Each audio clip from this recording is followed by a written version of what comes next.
Every morning, across the UK, and in fact across the whole world, people will be out enjoying the space afforded to them by an urban park. For many people, urban parks are our only way of accessing green spaces. But sadly, such urban parks are usually fairly sterile and devoid of any real wildlife. Fortunately, in recent years, there's been an increasing drive to bring more wildlife into our urban environments, be this into our own gardens, local public parks, and even the land run by businesses. This usually involves planting trees or wildflower meadows, both of which are wonderful ways of bringing and attracting wildlife into our urban areas. However, there is a very simple way you can have a considerable impact in a very small space. Bird boxes. I'm going to show you just how easy it is to make bird boxes just like these, but first, let's go and see what's so good about putting up bird boxes.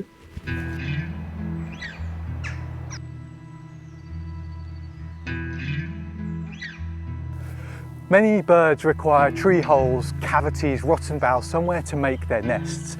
And these are things that are quickly removed in our towns and cities.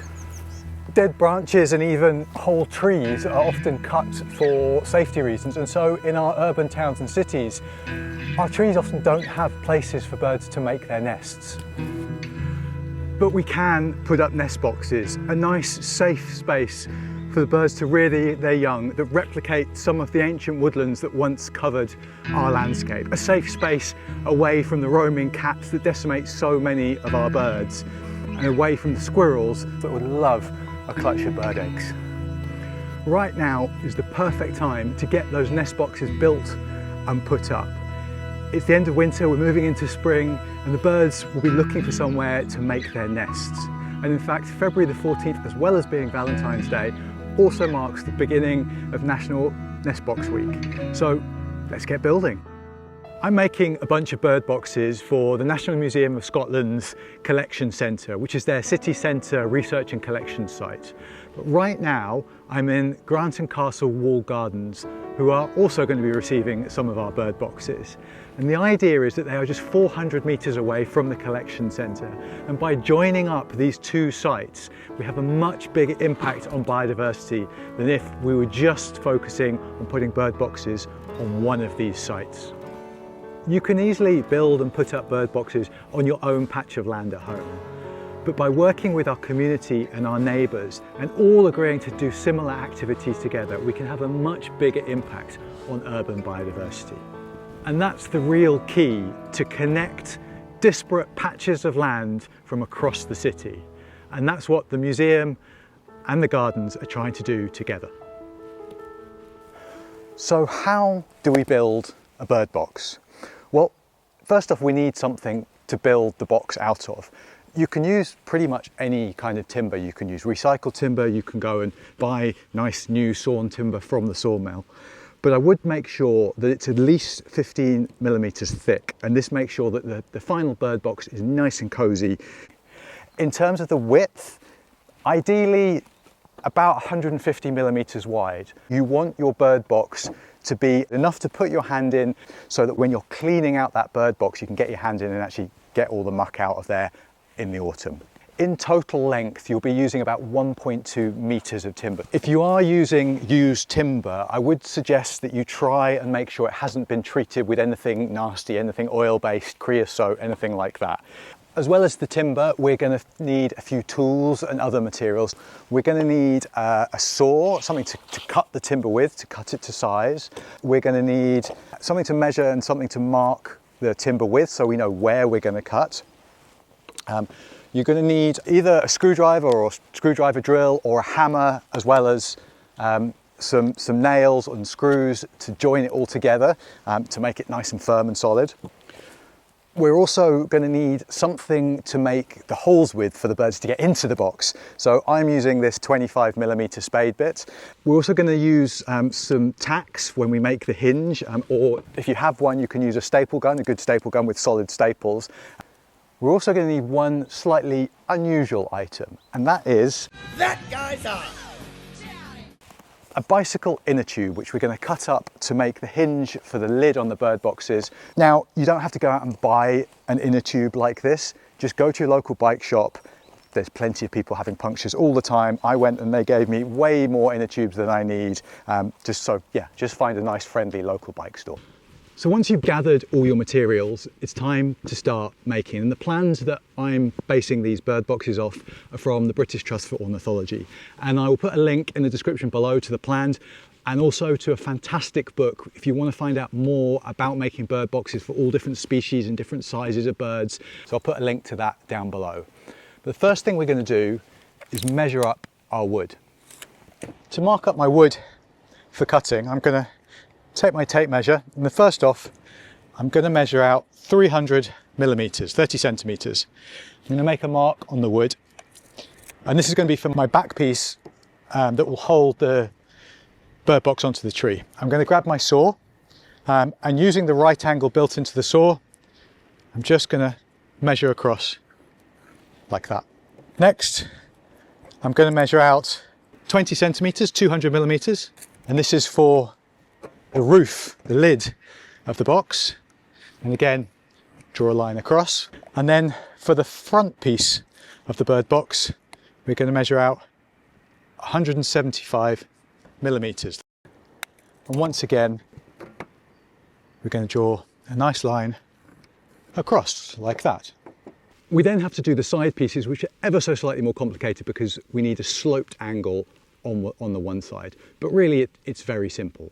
So we just measure from our last line. First off, we're going to measure 200 millimeters or 20 centimeters and make a mark on the one side at that point.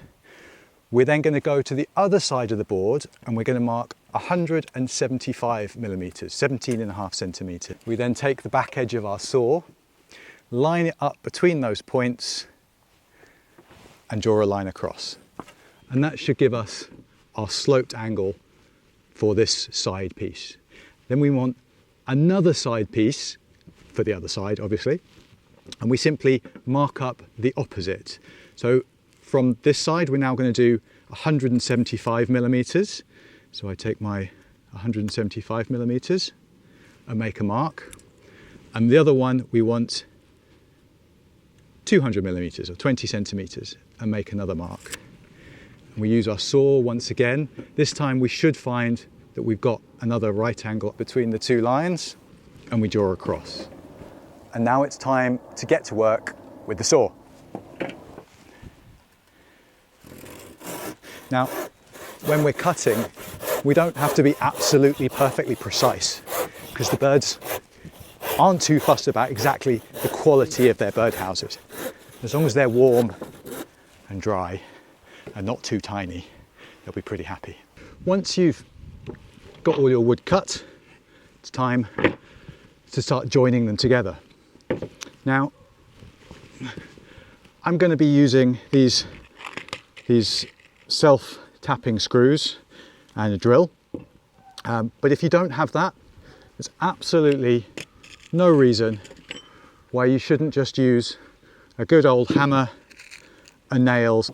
Either method will work. So first off, I'm going to join the side pieces I have here to the back piece. Now, we need to screw through from the back. So what I'm going to do is I'm going to put the short edge down on both of them, and then I'm going to place these roughly in the middle like that. I then just take one of my screws and my screwdriver and join the two pieces, just like that. One thing you may choose to do, and I am, is to drill pilot holes where you're going to put your screws. And this is particularly the case if you think the wood that you have might be prone to splitting, and I have found that this wood is prone to splitting, so I'm drilling some pilot holes.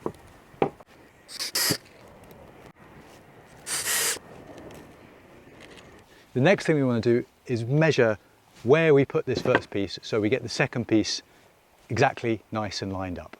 To do that, we're going to just turn our box over, and we're going to take saw again to find the right angle. We're going to grab our pencil and we go to mark under there so we can see where we want our piece to be screwed in. So we now have the mark across the top there. We just make a little mark there so we know where it is. And we take our piece, lining up that line just there so we know that we have a nice square edge. And as before, we're just going to screw these two pieces together.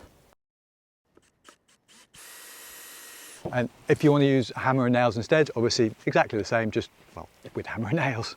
Right, the next thing we're going to want to do is put our front piece on. So we've got our front piece, and that should all line up nicely. And we're just going to screw those pieces together. Now we have our bird box, pretty much the shape of it. We don't have the base. You can take the last piece of your wood or another piece of your wood, simply line it up against the bottom, grab your trusty pencil and mark out where you need to cut it so that it fits nice and snug inside your bird box. And hopefully that will now fit. So we'll just see how tight it is. We might need a little hammer and it should just go in like that. We want a little bit of a rim around the inside so that the water, when it's sitting there, the water drips off and doesn't go up into the bird box. Just like the other pieces, we need to screw these together. So I'm just going to do that now as well.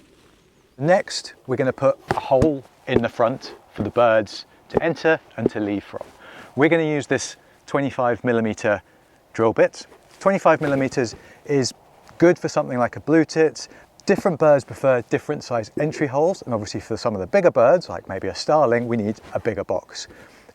There's details in the BTO information down below, but for now we're going to do 25mm hole for the blue tits.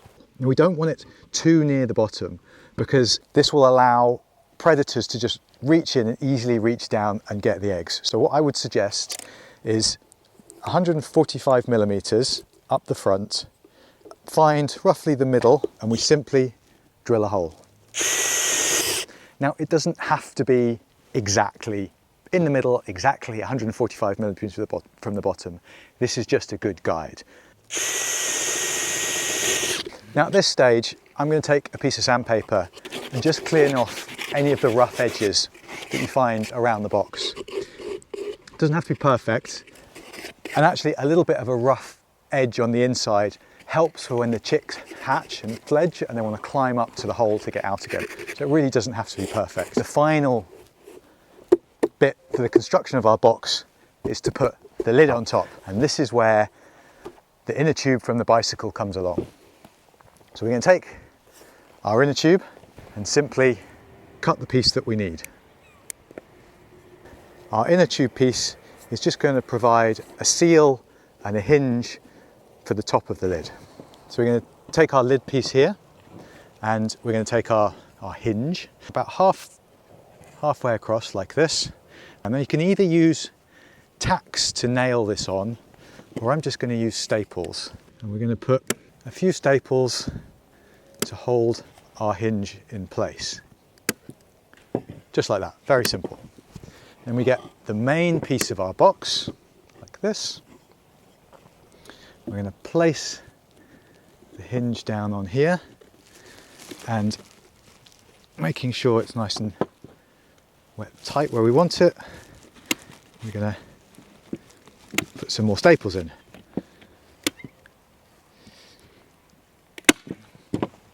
Just like that. Now what we can do is we can stretch these around the edge just to make sure they're nice and tight, and I'm going to do that now.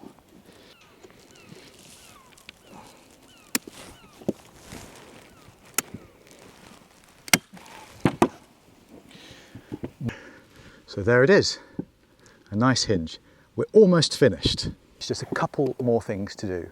So we want to drill a few little holes in the bottom just to make sure any water that does get in can get out again. Hopefully none will get in.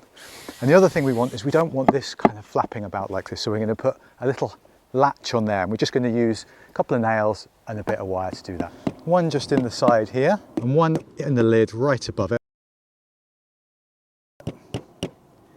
And then I'm going to go and get some wire, and I'm just going to wrap this. This is quite pliable wire, so I'm just going to wrap it around my little hinge on the top, like that.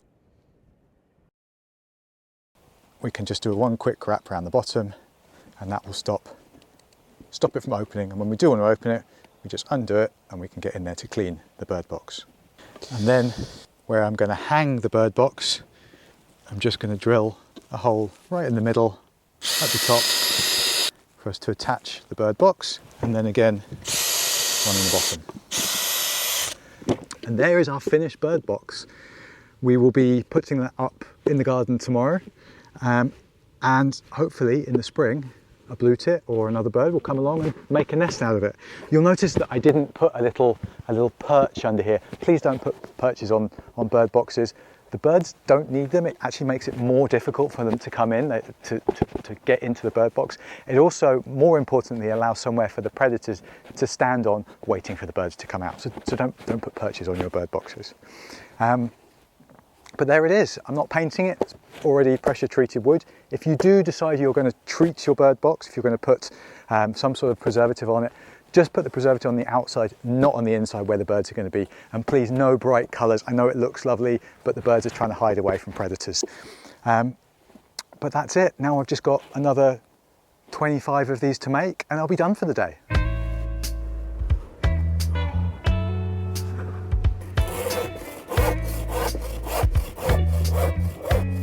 Good morning. So we're back at the gardens. It's a bit more of a grey day today, but I managed to finish making the bird boxes yesterday, and now I'm going to go and put a load of them up. But I thought I'd give you a few of the details that you should be aware of when putting up the bird boxes that you're hopefully going to make. So let's go put up those bird boxes. In terms of height, I'm going about 2.5 meters, but anywhere from 1.5 to 5 meters even is absolutely fine. To fix it to the tree, I'm simply using a brass screw like this. You can use a stainless steel screw, or if you are worried about damaging the tree, you can use an inner tube again to just tie it on, and the elastic of the inner tube will allow the tree to expand with the bird box on it. But screwing it to the tree is absolutely fine, so that's what we're going to do. Ideally, you want it sheltered, you want it away from the wind, and also you don't want it south facing because it simply can overheat the bird box. So we're going to put it sheltered, facing away, nice access for the birds to fly in, and we're just going to screw it to the tree.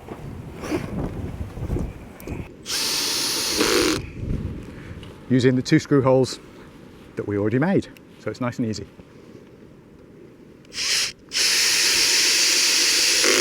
And hopefully, as the spring approaches, something will come and use that. But now the rain's coming, so I'm going to go. The rain has cleared for a bit, so we'll try and get another one up. I don't even know if you can see me, but generally we want the bird boxes not to be too close together. 20-30 meters apart from each other is a rough estimate. The birds can get very territorial, and we don't want to cause competition with all the different birds. Now there are some exceptions. House sparrows like to be nice close together, so you can put all their boxes in a nice close-knit community, but for most of them 20-30 meters apart. So we're going to put this one up somewhere in this hedgy thing. There we go.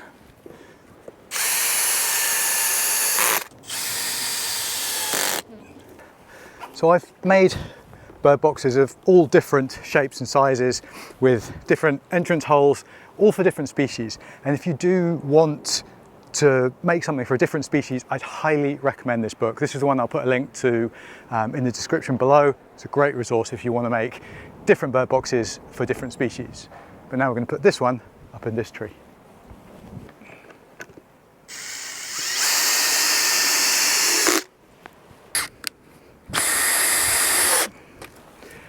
And that's it. It's as simple as that.